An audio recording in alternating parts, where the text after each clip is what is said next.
America में 35 साल से रहायश पजीर एक देसी खतून को आइस वालों ने गिरफ्तार किया है और हैरानगी वाली बात यह है कि उसका एक बेटा अमेरिका की आर्मी में फौजी है, जबकि ये जो खतून है ये खुद वहाँ की अदालतों में तर्जमान की हैसियत से, यानी मुख्तलिफ ज़बानों के जो केसेस आते हैं उनके तर्जमे करती है। बड़ी ही अहम और अच्छी जॉब पे है। आखिर आइस ने इसको गिरफ्तार क्यों किया और अब इसको डिपोर्ट किया जा रहा है, हालांकि उसने कोई जुर्म भी नहीं किया आज तक पूरी लाइफ में। तो बड़ी अहम और अजीबोगरीब किस्म की ताज़ा तरीन खबर आपके साथ शेयर करने लगा हूँ। आप इस वीडियो को ज़रा ध्यान से और एंड तक देखिएगा ताकि आपको पता चल सके कि अभी अप्रैल 2026 जा रहा है तो अमेरिका के कैसे हालात जो है ना वो गिरफ्तारियां, डिपोर्टेशन और जो इस तरह की चीज़ें हैं वो थमने का नाम नहीं ले रही। बात करेंगे मीनू बत्रा, जो कि 1991 में इंडिया से अमेरिका गई थी। सिख फैमिली से इसका ताल्लुक था और शायद कुछ जो पुराने लोगों को याद होगा 1984 में इंडिया में जो सिखों के खिलाफ एक तहरीक चली थी उसमें बहुत सारे लोगों को जान से हाथ धोना पड़े। मीनू बत्रा जो है इसकी मम्मी डैडी वो भी उन राइट्स में जो है ना उन हंगामों में इस दुनिया से चले गए। ये अकेली रह गई तो इसने किसी तरीके से भी वीज़ा लगवा लिया अमेरिका का। 1991 की बात कर रहा हूँ। अमेरिका चली गई और वहां जाके इसने केस अप्लाई कर दिया असाइलम का। असाइलम का केस अप्लाई कर दिया। शादी भी नहीं हुई थी, कुछ भी नहीं था अभी। वहां पर जनाब जब इसने असाइलम किया तो कुछ सालों बाद पता चला कि इसको असाइलम नहीं मिला, लेकिन इसका केस चलता रहा। बिल आखिर 2000 सन आ गया, सन 2000, 9 साल हो गए। 9 साल तक इसको वहां पर बाकायदा किसी किस्म का स्टेटस नहीं मिला, लेकिन ये खातून वहां पर जो भी था अपना हालात उसको फेस करती रही। जॉब की या ना की, सारी बात है, नाम वाली तो बात ही कोई नहीं है, खर्चा चलाना होता है। तो सन 2000 में इसको विद होल्डिंग ऑफ रिमूवल का स्टेटस दे दिया गया। इसका असाइलम भी अप्रूव नहीं हुआ, इसको वहां पर नेशनैलिटी भी नहीं मिली। एक नया स्टेटस था विद होल्डिंग ऑफ रिमूवल, जिसकी अगर तशरीह की जाए तो मुख्तसरन उसका ये बनता है कि आप अमेरिका में रह सकती हैं, आप अमेरिका में जॉब कर सकती हैं, लेकिन आपको आपके आबाई मुल्क, जिस मुल्क से आपको खतरा है यानी इंडिया, वहां पर कभी भी डिपोर्ट नहीं किया जाएगा। ना ही आपको यहां पर ग्रीन कार्ड मिलेगा, ना ही यहां की नेशनैलिटी मिलेगी। विद होल्डिंग ऑफ जो है ना रिमूवल, इसका स्टेटस ही आपके पास सारी जिंदगी रहेगा और आप जॉब शॉब कर सकती हो। हाँ अलबत्ता जब कभी भी अमेरिका चाहे तो आपको किसी थर्ड कंट्री में डिपोर्ट कर सकता है। विद होल्डिंग ऑफ रिमूवल का जो मुख्तसर सी तशरीह है वो मैंने की है कि भारत नहीं आपको भेजा जाएगा, लेकिन जब भी हम चाहेंगे हमें इजाज़त है कि हम आपको किसी थर्ड वर्ल्ड में, थर्ड कंट्री में भेज सकते हैं। तो इसी वजह से आके आइस वालों ने इसको, जब ये किसी अपने दफ्तरी काम के सिलसिले में वाशिंगटन जाने लगी थी, यानी अमेरिका के एक शहर से दूसरे शहर बाई एयर जाने लगी थी, तो इसको एयरपोर्ट पर ही, जो आइस आपको पता ना आइस वाले एयरपोर्ट पर भी इस वक्त खड़े हैं, उन्होंने इसको चेक करके तो अपने पास डिटेंशन सेंटर में रखा है। और बकौल इसकी फैमिली, ये जो मीनू बत्रा हैं, इनकी फैमिली के बकौल के 24 घंटे तक हमारी अम्मा को ना तो खाना दिया गया और ना ही प्रॉपर बैठने सोने के लिए जगह दी गई। उसको ऐसे ट्रीट किया गया जैसे कोई बहुत बड़ा जुर्म उन्होंने किया है, कोई क्रिमिनल को गिरफ्तार किया है, हालांकि उसका केस ही अलग है। आप अंदाज़ा करें कि इस मीनू बत्रा के 4 बच्चे हैं, इसके मियाँ की डेथ हो चुकी है, इसकी एक बेटी है, 3 इसके बेटे हैं। उन तीनों में से एक बेटा ऐसा है जो इस वक्त अमेरिका की आर्मी में सर्व कर रहा है, फौजी है अमेरिका का। और उसकी अम्मा को दूसरे जो फौजी तो नहीं, खैर आइस वाले जो हैं उन्होंने पकड़ लिया है। और मसला यह है कि सिफारिश भी नहीं चलेगी। अब वो किसी ब्रिगेडियर का फ़ोन भी नहीं करवा सकता, वो किसी एमबी या एमएनए को भी नहीं लेके जा सकता।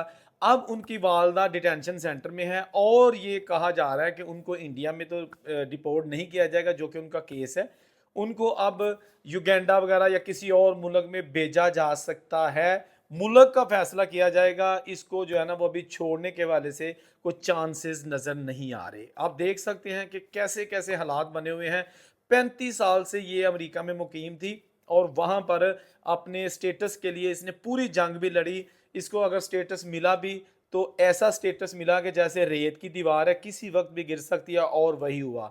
मुख्तलिफ चैनल्स ने इनके घर जाके इनके बच्चों से बात की और वो बहुत परेशान थे। उन्होंने कहा था कि हम पूरी कोशिश कर रहे हैं कि अपनी अम्मा को डिपोर्ट होने से बचा सकें कानूनी तरीके से। लेकिन ये गलत चीज़ है कि ये जो हमारी अम्मा है ये अदालतों की तर्जमान है, इमिग्रेशन की तर्जमान है, क्योंकि आपको पता है ना कि जब दूसरे मुल्कों के केसेस आते हैं, ख़ास तौर पर पाकिस्तानी, इंडियन वगैरह, तो उस वक़्त तर्जमा करने वगैरह की ज़रूरत होती है। ये जो बाहर में लोग मौजूद हैं, इन्हें ज़्यादा पता है। क्या देखें ना, असाइलम भी करते हैं, तो जब आपका इंटरव्यू होता है तो वहाँ से आपसे पूछते हैं कि आपने हमारी ज़ुबान बोल लोगे कि आपको आपके मुल्क का जो है ना तर्जमे वाला बंदा चाहिए, तो हम कहते हैं तर्जमे वाला, तो वो फिर आता है। तो ये जाया करती थी, अभी भी ये सर्विंग जॉब कर रही है, 53 ईयर्स इसकी उम्र है। और अब जनाब ये अपने सिंगल मॉम थी, अपने चारों बच्चों की इसने परवरिश की, उसको बड़ा किया। लेकिन जब दोस्तों इसने मेहनत सारी ज़िंदगी अब बैठ के खाने का, यानी कि बच्चे भी कमा रहे हैं, सारी फैमिली जो है ना वो इकट्ठी रहती है, वक्त आया दिन फिरे तो माँ को डिपोर्ट किया जा रहा है। ये कोई पहला वाक़या नहीं है। इससे पहले अगर बात की जाए तो इंडिया में 2 ख़वातीन पहले भी डिपोर्ट हो चुकी हैं। एक तो दादी नानी बन चुकी थी, उसकी उम्र भी तकरीबन 65 साल से भी ज़ायद थी, मतलब 70 साल से भी ज़ायद थी, 72 साल के लगभग, और वो भी अमेरिका में 36 साल से मुकीम थी। और अब जनाब उसके वहाँ पे पोते भी पैदा हो गए हैं, लेकिन आइस वालों ने उसको पकड़ा है, पकड़ के उसको इंडिया डिपोर्ट कर दिया है, and she is still in India, वहाँ पर मौजूद है, जहाँ पर उसके कोई भी करीबी रिश्तेदार नहीं है, क्योंकि ये 36-37 साल से तो अमेरिका में मौजूद है। इसकी वहाँ शादी हुई, इसके वहाँ पे बच्चे पैदा हुए, बच्चों के बच्चे हो गए, तो दादी ने बेचारी ने डिपोर्ट कर दिया गया है। दोस्तों, अमेरिका में अगर आप रहते हैं तो मेरा ख्याल है अगर माजी में आपने कोई क्राइम किया है, कभी आप पर कोई पुलिस केस बना है, या आपको कभी भी अदालत की जानिब से रिमूवल ऑर्डर मिला है लेकिन आपने उसको इग्नोर किया, जैसा कि आपको पता है ना कि डोनाल्ड ट्रंप के टेन्योर से पहले तो वहाँ से किसी को रिमूवल ऑर्डर मिलता था तो लोग कहते कि भाई असी तो नहीं जाना, जावांगे तो मर के जावांगे, वैसे असी नहीं जाना।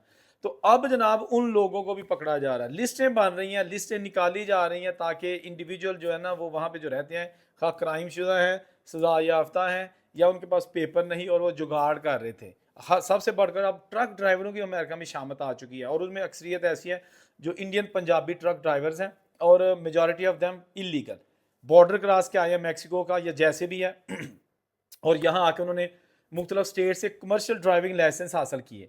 आप देखें कि लीगल स्टेटस उनके पास कोई नहीं है, लेकिन लाइसेंस जो उनके पास है वो ओरिजिनल है, वो जाली नहीं है। लेकिन उनको इंग्लिश भी पढ़नी नहीं आती, अक्सर ऐसे हैं कि जिनको इंग्लिश भी पढ़नी नहीं आती, और वो लॉन्ग व्हीलर्स जो है ना वो चला रहे हैं सड़कों पे, पूरे अमेरिका में जो है ना ट्रांसपोर्ट का काम करते हैं, यानी कि एज अ मालिक नहीं, as a worker, as a driver. तो अब जनाब उनको भी जो है ना अब पकड़ा जा रहा है। जो कमर्शियल ड्राइविंग लाइसेंस है वो स्ट्रिक्टली उन लोगों के लिए किया जा रहा है कि जिनके पास वहाँ पर पूरा काम करने का हक है, जिनके पास पेपर नहीं, या जो वहाँ पे स्टडी वीज़े पे हैं, या इस तरह के जो उनके पास आरजी वीज़ा है, उनके लिए कमर्शियल ड्राइविंग लाइसेंस पर पाबंदी आयद कर दी गई है। आप देखते हैं कि मज़ीद इसका तोड़ क्या हमारे लोग निकालते हैं। लेकिन ये जो अभी बत्रा साहिबा की जो मैंने आपको स्टोरी सुनाई है, मीनू बत्रा, अब इनके साथ फर्दर क्या होगा, आइंदा चंद रोज़ में फैसला आ जाएगा कि इनको माफ़ी रहम की अपील मिल सकती है, जो कि नामुमकिन और मुश्किल है, या फिर इनको किसी ऐसे मुल्क में भेजा जाएगा जहाँ पर इसका ना तो कोई रिश्तेदार होगा, ना यहाँ वहाँ पे कोई प्रॉपर जॉब कर सकेगी, क्योंकि अब ये ओवरेज भी होती जा रही है, और सेकेंडली वहाँ पे इसकी फैमिली भी नहीं होगी, नया होगा वहाँ पे सिस्टम सारा। तो ये थी, आप इसमें कमेंट कर सकते हैं। जहाँ रहे खुश रहें, और उनसे कोई इजाज़त दीजिए। अल्लाह हाफिज़।